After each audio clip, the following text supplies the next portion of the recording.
Hi. Hi, Bruce here. Today I'm going to show you a way that you could be more fit, have more strength, endurance, lose weight, feel better, more efficient movement patterns without ever going to a gym.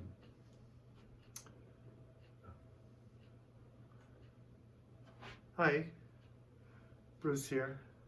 I'm going to introduce you today to a new way of taking care of your body, a new way for you to feel more fit, to have more efficient movement patterns, to improve your posture. But I'm going to do it in a way that you've never seen before.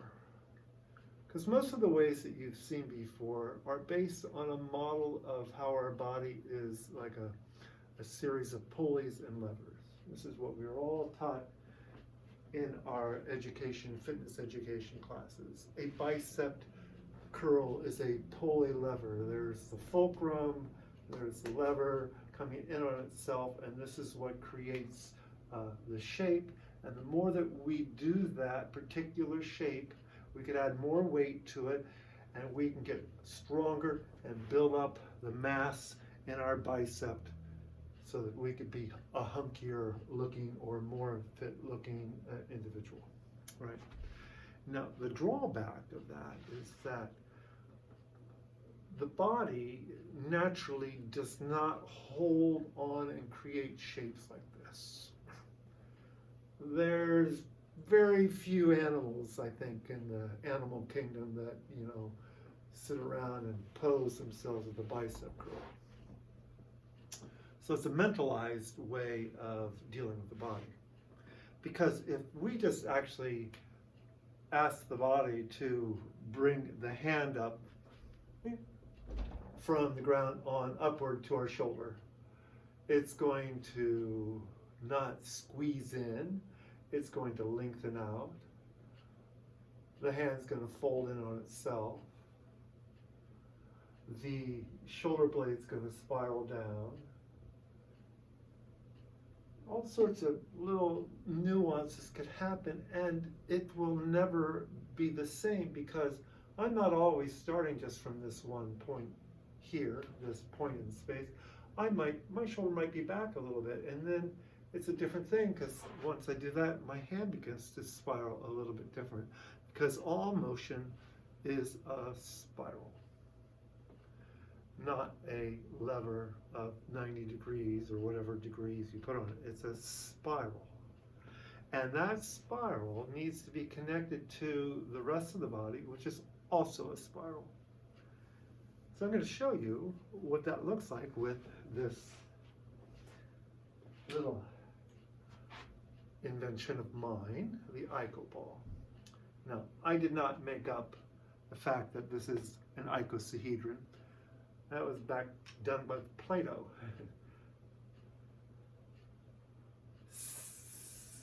12 points, 6 struts, bands connecting them, creating faces. These are a face, this little triangle here. This is a face, 20 faces. And those faces are triangles going in towards the center. What happened? I had it. Up. I had the triangle, the three-dimensional triangle, and that's what each one of these little faces is. And so they're a triangle, a tetrahedron it's called. And the cool thing about a tetrahedron is that I could bring it into center and it'll go back out to the other side. And there's this spiral that you're seeing going in here and going in here. So here you have a spiral on each side, a chirality of energies from a larger plane spiraling into the center, condensing, and then it radiates back out because spirals go in and out. And this shape here, the icosahedron, in all the mystical world, it's the shape of water. And look what happens. it can be pressed into itself, and it's going to bounce back boing, into the most efficient shape it could be, the closest thing on any structural space that comes to a sphere. There's less empty space around these points here in the icosahedron, and this is the shape of the sphere. It's the shape of water, and it can come in on itself, and as it does, it's spiraling in. It, as a whole unit, is spiraling on itself and unspiraling and going out. And this is like a cell, the cell of the body. It is a structural sphere of liquid, of water. And so it also is within the shape of another. It has a neighbor, which is another one of these.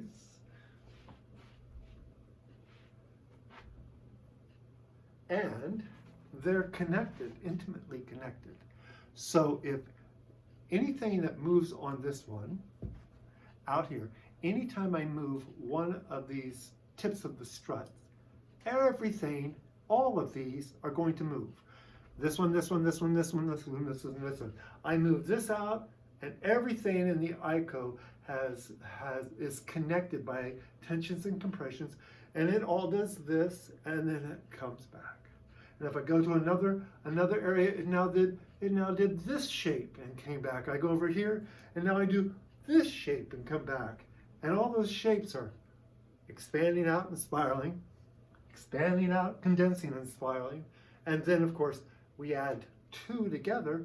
If I move here, this tip over here is going to move, even if this is a 1/4 inch, because this is all a web of one tension, and this is one unit now. So now that's like having this part of my body move against that part. So I can be isolated here, but in reality, I am also connected to all the other parts of my body. So if I'm moving this against my body, it's going to naturally spiral in. Like if I don't tense up my muscles and I just get soft, and I just press this here into my body, this is the shape my body's taking.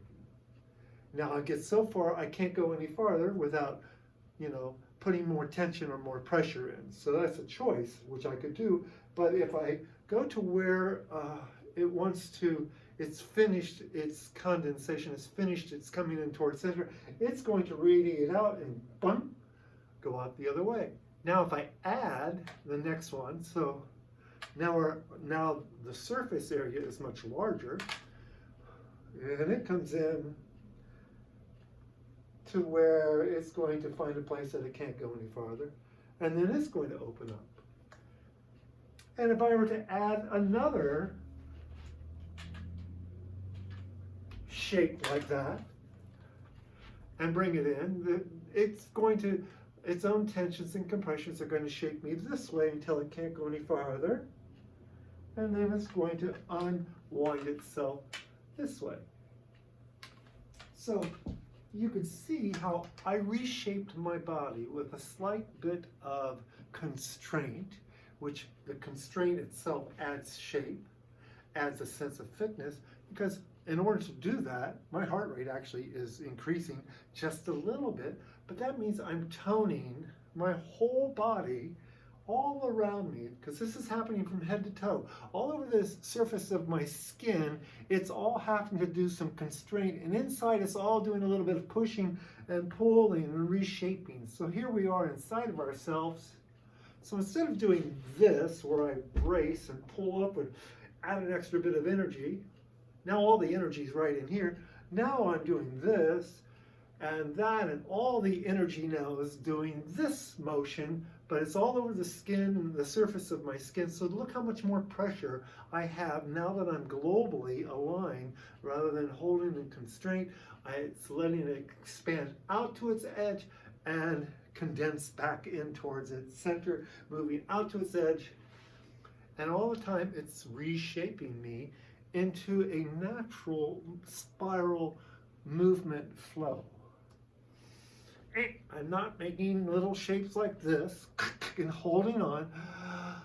What that does then, this opens up the breath, It means that the whole chest cavity is doing the same thing.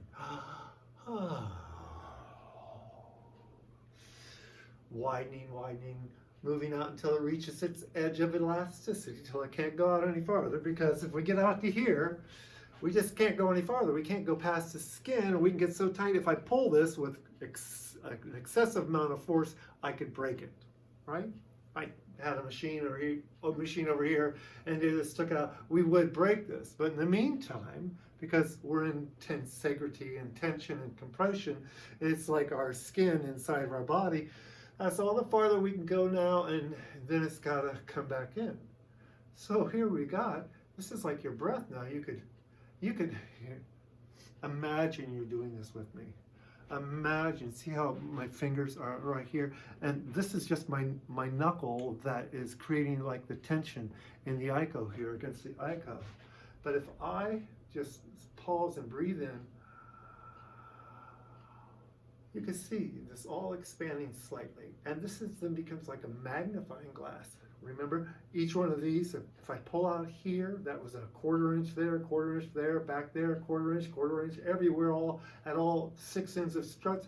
I just did a whole big surface area of that much expansion around the circumference, that far. Well, that's going through my chest and my cavity, because I and this, me and this are the same. I am a tensegral structure.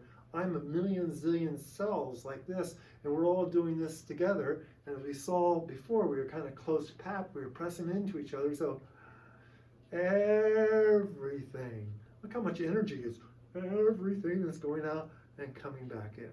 And nothing's getting exhausted. I'm not until I shrivel it down. Now I got to take a break. Now I got to wait for the waters to come back in, the fluids and the energies to pulse it up. No, I'm out. I'm in. I only go out and in as far as I know that where I could just return and come back out again. If I go in, I'm going to exhaust it. And pretty soon, all the hydration, I'm going to squeeze all the water out. There's nothing left, and there's nothing to pull it back. So then I'm going to have to wait until the stream, right, feeds it enough little water that it begins to pulse again and get buoyant and comes back out. So just moving this around in my space has helped me lose weight, because my heart rate is going up, and I'm adding a little bit of constraint, and I'm starting to get a slight bit of, of body heat generated. So I'm burning more calories. I'm reshaping myself spherically. A simple motion. You have a sore shoulder. How do I get my shoulder? I go up here, I have a little glitch in my shoulder. You can see it, right? Oh, right, like you can see the lines in the body, right?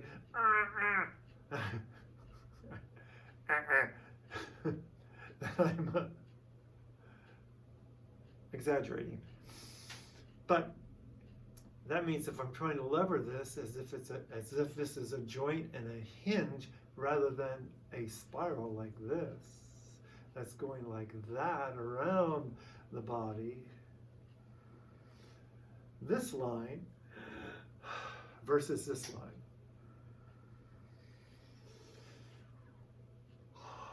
Which is continuously turning and resolving itself to this line, which reaches its edge and it resolves itself to this line. And it reaches its edge and resolves itself to this line. Now, my whole shoulder girdle is spiraling and moving in soft, spherically generated patterns. And in reality, the only connection this has to my body is right here at the manubrium. A little bit of connection here. So this is floating around. I would impose upon it my will to make it take that shape. And if I do that in my whole body, I take that shape. Now look at me move. I'm going to move left. Oh, I'm going to move right. Oh, right? You see guys walk. They're all buffed up.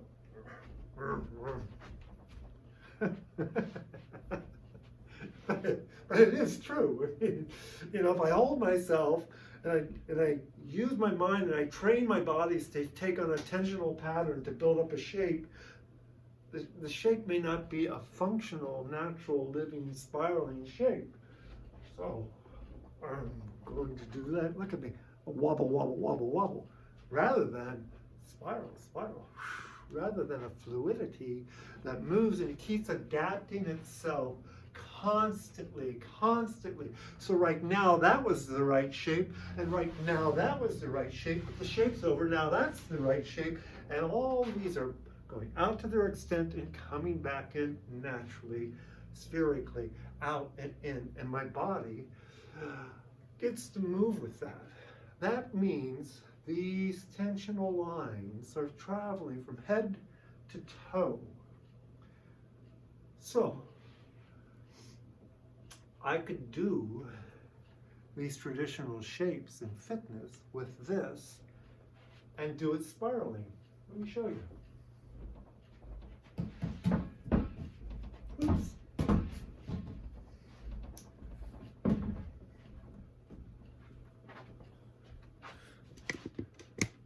Oops. Huh. So I'm sitting in a chair right now. I'm sitting on a ball that's bouncy, but it could be a chair. And I could be real parallel. I could do some constraint patterning myself, but if I do this action right here has actually gone down through my body and allowed my hips to go back a little bit, and now I'm in a position with the weight is over my legs. So once I do that, it's naturally going to, the weight goes over my legs, they're naturally going to start pressing, and I'm going to come up. Now, without my upper body, I have to kind of work here, and imagine I had a grip there, that's fine. But now my upper body has lifted me up. Tensegrally, this whole sphere has expanded, and now I've got this actually expanding outward, and it pulls me up rather than me have to push it as if it's one line. No, I'm now a global expansion of energy.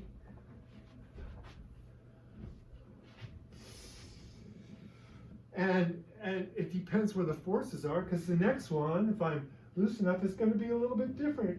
There, it's coming. Now I'm going to wait for it because it's reorganizing itself till finally that becomes a simple lift, right?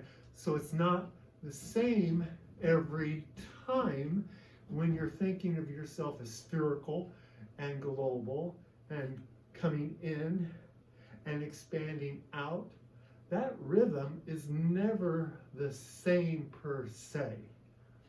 Yes, athletes will find where on that cycle and that rhythm they could hit the best points, like a diver will know somewhere in that spiral when to unwind themselves. And we could train ourselves to move in all sorts of ways, but we're not doing that by just conditioning muscles biomechanically.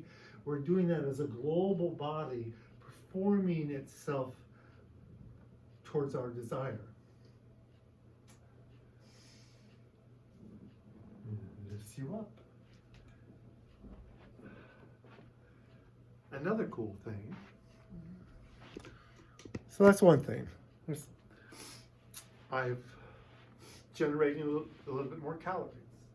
I'm retraining myself to find the most efficient pattern at each specific point in time that's in global recognition and harmony with the whole body moving in an efficient way. I could find an old pattern that might be a little glitchy, and I can go and give it a little support, because every time you have some resistance, there's feedback, right? Resistance is feedback, but it's not just a mental feedback, it's a pressure feedback. It's energy flowing. So if I push here, boom, if I push here, I run into the pole, and the pressures that are from there will unwind me to here. It's the same as when I stand. I stand on the earth, and if I want to jump, you have to drop into the earth and then you bounce off, right? I was a basketball player for many years. To do a layup, to jump, I could dunk. I was 6 foot tall and I could dunk the ball. So I could spring, I had a spring in my step. And I'd throw my body down on that leg, boom, and wah, then you jump up. So the thing was, the more you could compress down into the earth, down into the floor, the more there would be energy that would be built up and unwind itself and bounce you up. And that was then this part here, all of a sudden compressing in, gathering energy and bouncing spherically. Because we're going down into the earth, but the energy is going out and wide and around and up, although my body is shooting up in a straight line to create a dunk, something like that.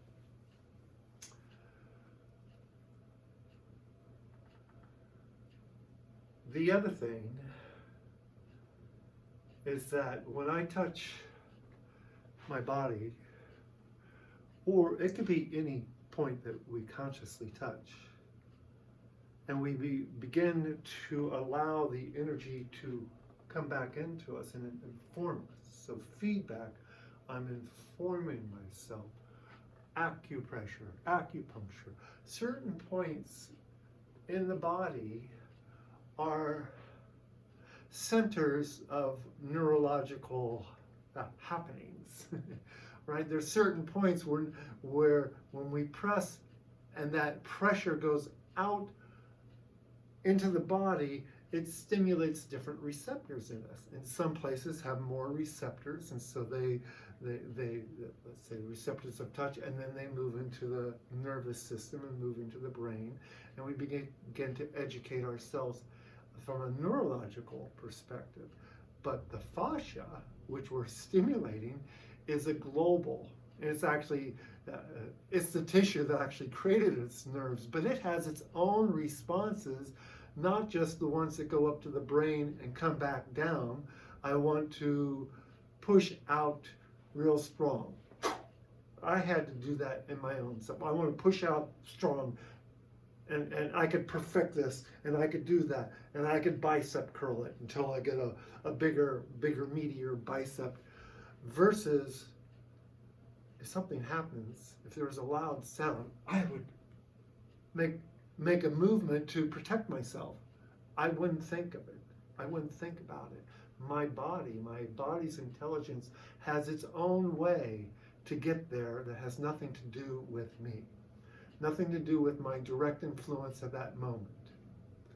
Now, I can catch up with that moment and give it a reshape. I mean, it's like a major league baseball player, or any baseball player, watching a 100-mile-an-hour fastball come in at them 60 feet away, right? Ooh, split-second decisions. What's going to make me start? When do I know to swing? Am I going to think about swinging? No, I'm going to tune in to swing. Here it comes. How in the heck is it going to happen? Now I could neurologically impose and say, oh no, stop swinging, if I'm lucky. But most times that impulse that we've trained ourselves there, you don't know what and how. When the pitcher releases that, it's coming in. Is it a fastball? How fast? Where is it going on in the plate? How am I going to adjust myself to see it? I think it's going to the outside corner. How is all that happening? That's not a process that goes back up to the brain, comes back to the body and says, move. That's a process that goes, body knows how to move, there it is, boom. But if I start it and I realize, oh, I don't want to do that. But how many times in baseball you can't stop it until it's here and you're too far and it's called a strike. Right? Because there's a lapse time between when my neurology can come in, my body, brain, neural system to my brain, stop, okay, I can stop. You know, this is all happening, right? Real fast. No, it fulfilled its first arc. It fulfilled its first arc that it got to there. So the impulse took it to there. Now anything else is going to change the arc. So it went that far. Now it's a new arc that's happening because you can see these aren't just round. These have shapes to them. These have geometric shapes and alignments to them. And they shape us. There's the angle of efficiency that I can get to here before the next one would get me to here. Now I finished that one, right? And because now there's a buoyancy, there's a bounce, it's constrained, and it's going to bounce to the next one.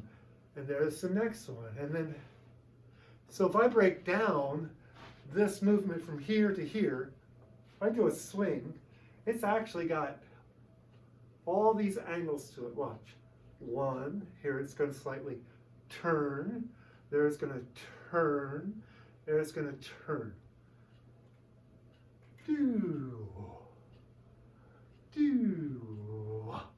So now I just gave shape to water.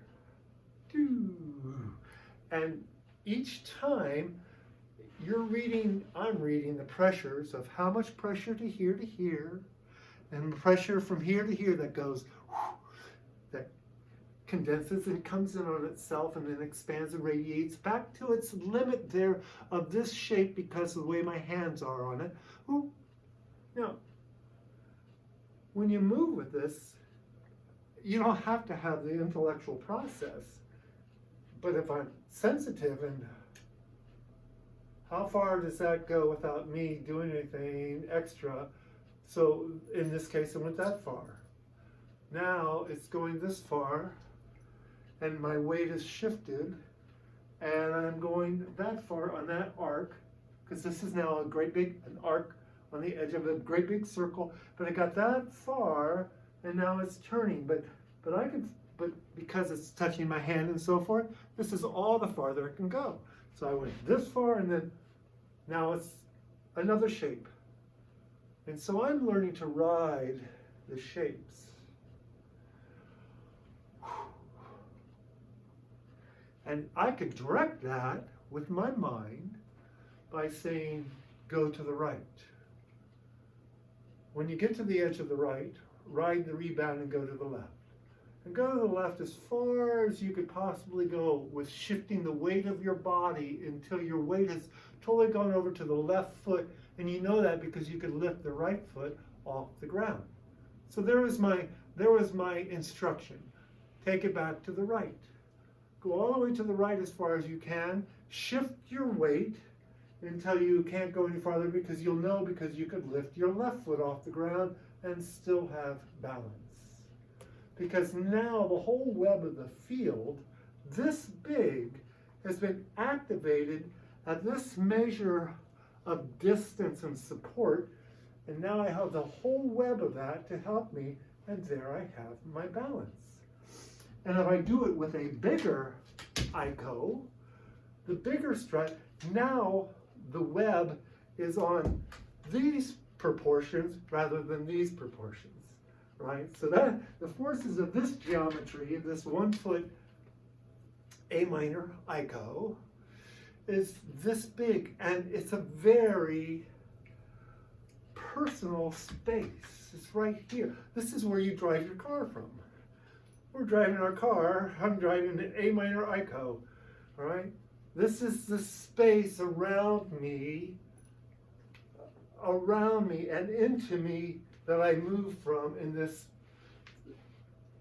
space of this efficiency.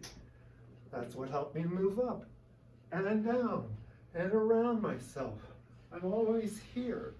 This is what that space is like. But now, if I add on a bigger space, a bigger geometry, I'm getting that type of support now through my body, so that these shapes now become much more stable, because I have bigger levers, in a sense, bigger struts. And there becomes a new strength. And this takes more, right? This weighs more. This is a bigger space. I'm moving more. I'm breathing a little bit deeper now. And there I still have my angles. There's one angle. And the angle could be either against my body or out away from my body. So if it's here, there went the first little bit of the phrase. I need to make an adjustment. There's the next one, because see, this is hitting my arm here. So that set the feedback mechanism.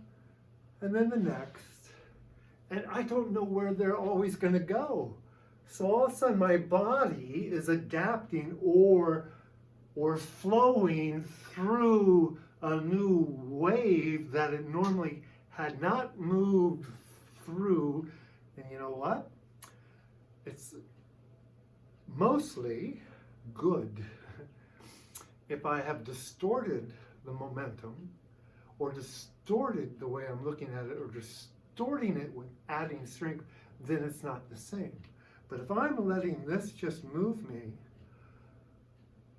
till it moves me so far that it has to rebound, then I am reshaping myself and the flows of energy through my body consistently and constantly. And my body is then waving itself. And you're going to find that you begin to find in a place, you start finding places that you've never moved through before. Like you've never moved quite like that. And you're not going, oh, keep your shoulder down, keep it here, because that's the way I was taught to do, postural classes. No, I just stretch this whole area here, and this relaxed, and the side of my face relaxed, and a certain sense of inner peace inside my body went, oh. And the breath is coming down through this side of my lung and all the way dropping down to my feet. So you do this and you start becoming very introspective. You become very much aware of what's going on inside of you, not outside of you. Because everything I do in movement is from inside of here in relationship to what is out to there.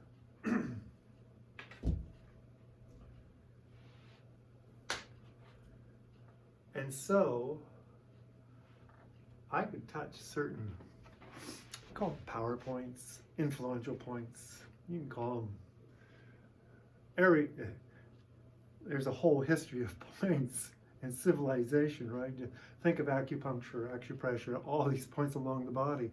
They're all influential. Are they all places that respond to the slight pressure of touch or the pinpoint, stimulation of a needle, and they spread out. And they spread out. Of course, acupuncture, shiatsu have all measured different movements that they may help with. They're all designed from the outside in. I'm looking, thinking this will help. But here, right now in my own body, me in my own experience, this is pressing here. My body is pressing up against it. As my body presses against it and expands spherically, I'm dropping down more weight down to my feet. It's spiraled to here. Now it's touching a little lower on my belly and a little more over here on my rib cage. So now I have 3 points of pressure that are stimulating me and moving me, and then back to here. But if I do take this now, and I use my mind to say, well, what if I go up the vertical axis, my yogic axis, my Sushumna? What if I touch my navel with it? How about here? Oh, now I've touched the xiphoid process. Or if you go back to Stephen Levine, the death and dying, the grief point, right? There's another point. Oh yeah, my body responds to that. What if I move it a little bit more? oh, now I'm over my my clavicle. Or today I was with someone and we brought it up to the manubrium right here, the center piece of our cloaking shoulders. And then we went up to here, and we went up to the nose and touched here, touched the third eye. And if you, depending on pressure is important. Too much pressure stops everything, but the right pressure, just the right pressure that could just touch and meet, opens up energy and awareness. So she did this, and we opened up. All of a sudden, I could feel the eye opening, and then we went up to the crown. Now it's teaching the back. There's the arc, a little bit of back, and now the rib cage is widening, and the shoulders widening, and the legs pressing and standing up straighter, and then over the crown and touching a point in the back that allows this arc here to be full and more complete on the spherical alignment. And then all this energy started to flood into the crown chakra. Ooh. And so this is and can become like a divining rod, like a pendulum that reads energies, and also then a stimulator to certain points along the body that are receptive to flowing more energy inside the body from head to toe. So this is called the IKO A-minor. This is the C major. And I'm not going to show you much about the C major today, but you could do this. This one is great for like the C curve, Pilates C curve, or a forward flexion roll up. Take the name Pilates. Nobody made this roll up. You know, they coined it, but you know, if you're on the ground and you want to get up and reach out to your feet with your legs straight, you know, call it what you want. Forward flexion. So it's called the IKO A-minor, and it's available today. I make these, so I'm the only one, I think, that makes these, and certainly the only one has designed it for exercise and energy growing awareness. It's called the IKO ball, and it's at IKO-Fit, IKO-Fit, FIT.com. And I have an introductory offer today. I make these, it's winter. I only have so many in stock to make. You can get yourself started with the IKO ball and have a whole new world of movement and fitness opened up to you, of an energy awareness, of a spherical nature. Again and again, people go, I never knew that just something like this could do so much. Just this touch and that and the influence and the reading of the forces.